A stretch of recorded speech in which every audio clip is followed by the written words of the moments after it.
हाँ तो चलिए कंडक्टर पे कुछ एग्जांपल और देखते हैं। तो क्वेश्चन ये है कि मेरे पास तीन कंडक्टिंग सेल मतलब हॉलो स्फीयर, तो तीन कंडक्टिंग हॉलो स्फीयर, तीनों कंसेंट्रिक हैं और तीनों का रेडियस, एक का रेडियस r है, एक का रेडियस 2r है और एक का रेडियस 3r है। तो मैं लिख देता हूं, इसका रेडियस r, इसका रेडियस 2r और इसका रेडियस 3r। और मैंने क्या किया कि जो कंडक्टर नंबर 2 है, जो ये हॉलो, जो ये सेकंड वाला जो स्फीयर है हॉलो स्फीयर, इसके अंदर एक होल किया बहुत छोटा सा। आप ऐसे जैसे ड्रिल करते हैं ड्रिल, तो ऐसे थोड़ा सा होल किया और उसमें हो गया कंडक्टिंग वायर मैंने कनेक्ट किया। किसको? इस फर्स्ट को और थर्ड को। और ये कंडक्टिंग वायर 2 को टच नहीं करता है, बहुत पतला सा होल है, बहुत पतला सा वायर है और 1 और 3 को मैंने टच करा दिया। 2 को ही वायर टच नहीं करता है। और हम मुझे ये निकालना है, इसको चार्ज में माइनस क्यू दिया, इसको 2 क्यू दिया, इसको 3 क्यू दिया, और मुझे ये निकालना है कि बताइए अंत में ईच सरफेस पे चार्ज कितना होगा। तो देखिए मैं सॉल्व करके दिखाता हूं। तो कुल मिला के ये वाला स्फीयर और ये वाला स्फीयर दोनों मिलाकर एक कंडक्टर हुए, क्योंकि दोनों कनेक्टेड हैं। तो मैं मान लेता हूं इस सरफेस पे जो चार्ज आया वो x, ये जो सबसे छोटा कंडक्टर इसी सरफेस पे x, अंदर तो आएगा नहीं, इलेक्ट्रोस्टैटिक फील्ड है अंदर कैविटी में, तब तक चार्ज नहीं आता जब तक कैविटी के अंदर चार्ज नहीं हो। तो यहाँ अगर x है तो इससे जितने भी लाइन निकलेंगी वो सामने वाली सरफेस पर जाके लाइन टर्मिनेट करेंगी। तो यहाँ चार्ज कितना हो जाएगा? -x, मतलब ये +x, यहाँ कितना हो जाएगा? -x। इसके ऊपर जो टोटल चार्ज है वो टोटल चार्ज किसके बराबर होना चाहिए? 2q। तो इस आउटर सरफेस पे जो प्लस चार्ज आएगा, इस प्लस चार्ज का वैल्यू कितना हो जाएगा? ये हो जाएगा आपका 2q + x, क्योंकि नेट एक्सेस चार्ज 2q होना चाहिए, क्योंकि इसको हमने कितना चार्ज दिया था? 2q। अब इस फर्स्ट को और थर्ड को मिला के टोटल चार्ज कितना होना चाहिए? 2q होना चाहिए। अब सुनिए, इस 2q + x से जितनी भी लाइन निकलेंगी वो कहां जाएंगी? सामने वाली सरफेस पर टर्मिनेट करेंगी। तो यहां जो चार्ज आएगा वो नेगेटिव आएगा, और नेगेटिव चार्ज कितना आएगा? -2q + x। और इस वाले को मिला के जो नेट चार्ज है वो 2q के बराबर आना चाहिए। तो यहाँ पे मान लीजिए आप z, और ये z इस तरह से होगा कि this + this किसके बराबर होगा आपका? this + this कितना? 2q। तो मैं लिख देता हूं कि x + z + ये वाला, तो माइनस है वो चार्ज, तो माइनस लिखा उसको। ये जो चार्ज है ये किसके बराबर होना चाहिए? ये 2q के बराबर होना चाहिए। इसको सॉल्व करिए तो x से x चला गया, तो z का जो वैल्यू आया वो आया 4q। मतलब जो आउटर सरफेस पे जो चार्ज होगा z, ये किसके बराबर होगा? आपका 4q के बराबर होगा। अब बात ये आती है कि ये x कितना होगा। तो x निकालने के लिए आपको क्या करना पड़ेगा? आपको इस बात को यूज करना पड़ेगा कि ये दोनों एक वायर से कनेक्टेड हैं। तो मैं सॉल्व करके दिखाता हूं। तो आप क्या करिए, इस वाले पॉइंट का पोटेंशियल लिखिए और इस वाले पॉइंट का पोटेंशियल लिखिए और दोनों पॉइंट का पोटेंशियल बराबर कर दीजिए। अब देखिए इस वाले पॉइंट में पोटेंशियल 3 लोगों के कारण आएगा, इस खुद के कारण आएगा, इस सेकंड के कारण आएगा, इस थर्ड के कारण आएगा। और इस वाले पॉइंट में भी पोटेंशियल 3 लोगों के कारण आएगा, फर्स्ट, सेकंड और खुद के कारण। तो मैं पहले इस वाले पॉइंट, इस पॉइंट का नाम ए दे देता हूं, इसका नाम बी देता हूं। मैं पोटेंशियल एट पॉइंट ए लिखता हूं, ध्यान से देखिएगा। इसके कारण कितना है? इस पे चार्ज है कितना? k ऑफ x, सॉरी इस पे चार्ज कितना है? x, तो k of x upon r, sorry ये a का लिख रहे हैं ना, हाँ kx/r प्लस।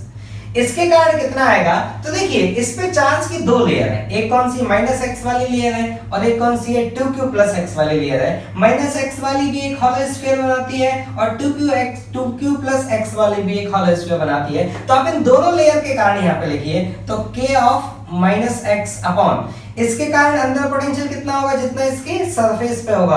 हॉलो स्फीयर के कारण अंदर पोटेंशियल उतना ही होता है जितना उसके कारण उसकी सरफेस पर होता है। तो 2r + k of 2q + x upon 2r plus, अब यहाँ पे एक कौन डिस्ट्रीब्यूशन आया? ये आया -2q + x, और यहाँ पे कौन है? 4q। तो -2q + x के कारण कितना आएगा? k ऑफ, उसको नेगेटिव है तो नेगेटिव लिख दो, k of -2q - x upon 3r। जितना इसके कारण सरफेस पे होगा उतना ही इसके कारण अंदर होगा। और 4q के कारण लिखिए, ये आया k of 4q upon 3r। ठीक, अब देखिए आप चाहते ना तो आप ऐसे भी लिख सकते थे, बोलते थे कि सर इसके लिए भी रेडियस उतनी आएगी, इसके लिए भी उतनी रेडियस आएगी, दोनों को नेट करके लिख दें। बिल्कुल सही बात है, आप लिख सकते थे। वही वाली आप बात यहाँ कह सकते थे, बोलेंगे सर जितनी रेडियस इसके लिए आएगी उतनी रेडियस इसके लिए आएगी। अरे भाई k q1 upon r, KQ2/R, तो इनका कितना हुआ KQ1 + Q2/R हुआ ना, तो इन दोनों को आप ऐड करके भी लिख सकते हैं, तो कोई बात नहीं, मैंने एकदम अच्छे से इंडिविजुअली लिखा है, ये कोई दिक्कत नहीं। वैसे समझ जाते वैसे लिख सकते नहीं है, तो इंडिविजुअली मैंने लिखा ही है। और पॉइंट बी का पोटेंशियल, तो पॉइंट बी का पोटेंशियल किसके कारण होगा, इस x के कारण होगा, कितना होगा, ये होगा kx/3r प्लस इस माइनस x के कारण कितना होगा, तो इसके लिए भी बाहर का पॉइंट है, इसके लिए भी, मतलब सबके लिए बाहर का पॉइंट है। और बाहर के पॉइंट पे हम पोटेंशियल कैसे लिखते हैं, पॉइंट चार्ज मान के। बाहर के पॉइंट पे पोटेंशियल कैसे लिखते हैं, उस स्फेरिकल चार्ज डिस्ट्रीब्यूशन को क्या मान लेते हैं, पॉइंट चार्ज रहता है सेंटर, तो माइनस x के कारण लिखा जाए तो k(-x/3r) प्लस इसके कारण लिखा जाए तो k(2q + x/3r) प्लस इस -2q + x के कारण लिखा जाए तो इसके तो सरफेस का पोटेंशियल हुआ, तो कितना आया k(-2q - x/3r) और इस 4q के कारण लिखा जाए, इसके भी सरफेस का पॉइंट हुआ k(4q/3r).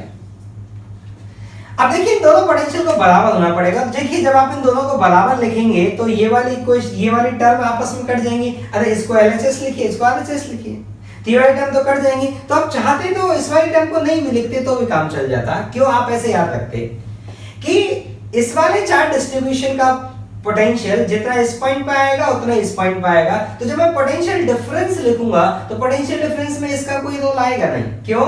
क्योंकि जितना इसके कारण यहां होगा उतना ही इसके कारण यहां होगा, क्योंकि किसी भी हॉलो स्फीयर पे चार्ज डिस्ट्रीब्यूशन के कारण अंदर पोटेंशियल उतना ही होता है जितना उसकी सरफेस पे होता है। ठीक, तो आपको समझ आ जाता है ऐसे, तो ठीक है कि भाई इसका नहीं लिखें, और नहीं आया तो आप सबका लिखिए, क्या दिक्कत है। अब इन दोनों को आप बराबर कर लीजिए। जब इन दोनों को मैं बराबर लिखूंगा तो देखो ये टर्म तो आपस में अपने आप कट जाएंगी, तो कुल मिला के इन तीन टर्म को मैं इन तीन टर्म के बराबर लिख लेता हूं। तो मैं आपको यहां लिख के दिखाता हूं। तो ये वाली तीन टर्म कितनी है देखो, इसको सॉल्व कर लेते हैं। ये है kx/r, यहां देखो k-x/2r और kx/2r वो कट जाएगा, तो ये क्या बचेगा, ये बचेगा kx/r plus k(2q/2r) equal to, ऐसे यहां पे लिखते हैं kx/3r। अब यहां पे देखो k(-x/3r) k(+x/3r) वो भी कट जाएगा, तो ये आया kx/3r प्लस यहां पे k(2q/3r). इसको सॉल्व किया जाए तो इस वाले टर्म को आप इधर ले आइए, तो कितना आया, ये आया 2/3 ऑफ kx/r इक्वल टू, इस वाले टर्म को उधर ले जाइए तो कितना आया 2kq/r 2/3 kq/r माइनस kq/r। इसको सॉल्व करिए तो ये आया 2/3 kx/r इक्वल टू -1/3 kq/r। तो x का जो वैल्यू है, देखिए 3 से 3 कट जाएगा, तो x का जो वैल्यू आया वो आया -q/2। इसका मतलब जो ये x होगा उस x की वैल्यू क्या होगी आपकी -q/2। ठीक, अगला क्वेश्चन है कि दो स्फीयर हैं और दोनों स्फीयर का चार्ज है q1 q2, radius r1 r2, और ये कंडक्टिंग वायर है। ये जो है ये कंडक्टिंग वायर और लॉन्ग वायर है, कंडक्टिंग लॉन्ग वायर, और ये स्विच है। ठीक, और ये दोनों एक दूसरे से बहुत दूर दूर है। बहुत दूर दूर का कहने का मतलब ये है कि इसके कारण यहाँ पे पोटेंशियल लगभग 0 और इसके कारण यहाँ पे पोटेंशियल लगभग 0। सेम कहानी, इसके कारण यहाँ पर फील्ड लगभग 0 और इसके कारण यहाँ पे जो फील्ड है वो क्या है, लगभग 0। ठीक, तो अब मैं आपको सॉल्व करता हूँ। अब क्वेश्चन ये है कि जब मैंने स्विच को क्लोज किया, तो स्विच क्लोज करने के बाद मुझे ये बताना है कि इन दोनों कंडक्टर पे फाइनल चार्जेस क्या होंगे, प्लस इस सिस्टम में कुछ एनर्जी का लॉस हुआ होगा। जैसे स्विच को आपने क्लोज किया होगा, चार्ज जब फ्लो किया होगा तो कुछ एनर्जी का लॉस हुआ होगा, तो आपको वो भी बताना है कि एनर्जी का लॉस कितना है। ठीक, तो देखिए एक चीज याद रखिए कि जब जब चार्ज फ्लो होगा तब तब एनर्जी का लॉस होगा। ठीक, तो मैं पहले स्विच को क्लोज कर देते हैं। ठीक है, क्लोज कर दिया। अब मान लेते हैं इस पे जो फाइनल चार्ज आया वो आया q1 डैश और इस पे जो फाइनल चार्ज आया वो q2 डैश। अब देखिए इस दोनों बॉन्ड को मिला के टोटल चार्ज पहले कितना था, q1 प्लस q2, और बाद में टोटल चार्ज कितना है, q1 डैश q2 डैश, किसके बराबर है, q1 प्लस q2। अब इन दोनों को आपने कंडक्टिंग वायर से ज्वाइन कर दिया, तो जितना पोटेंशियल इसका होगा उतना ही पोटेंशियल इसका होगा। तो दूसरा इक्वेशन और लिखा जाए k q1 dash upon R1 बराबर होगा K Q2 dash upon R2। इसको सॉल्व करिए तो यह आएगा Q1 dash upon Q2 dash equal to R1 upon R2। अब आपको Q1 dash upon Q2 dash का वैल्यू लिखना है। तो देखो एक चीज कैसे होगी, जैसे बचपन में अपन पढ़ते थे ना कि राम का प्रॉफिट प्लस श्याम का प्रॉफिट, ये दोनों का मिला के क्या हो गया, टोटल प्रॉफिट। और राम का प्रॉफिट अपॉन श्याम का प्रॉफिट रेशियो दिया है आपको R1 अपॉन R2, तो ऐसे लिखते थे Q1 डैश। तो क्या ये लिखना होता था, ऊपर क्या लिखते थे R1, नीचे इन दोनों का सम लिखते थे और फिर टोटल प्रॉफिट। तो ये राम का प्रॉफिट निकल के आ रहा है, तो टोटल प्रॉफिट कितना है, Q1 plus Q2। Similar story अगर आप Q2 डैश लिखेंगे तो वो कितना आ जाएगा, similarly R2 upon R1 plus R2 into Q1 plus Q2। ये Q2 डैश हो गया। अब मुझे ये निकालना है कि सिस्टम की जो एनर्जी का लॉस हुआ, ये तो फाइनल चार्जेज आ गए कि एनर्जी का जो लॉस हुआ वो कितना हुआ।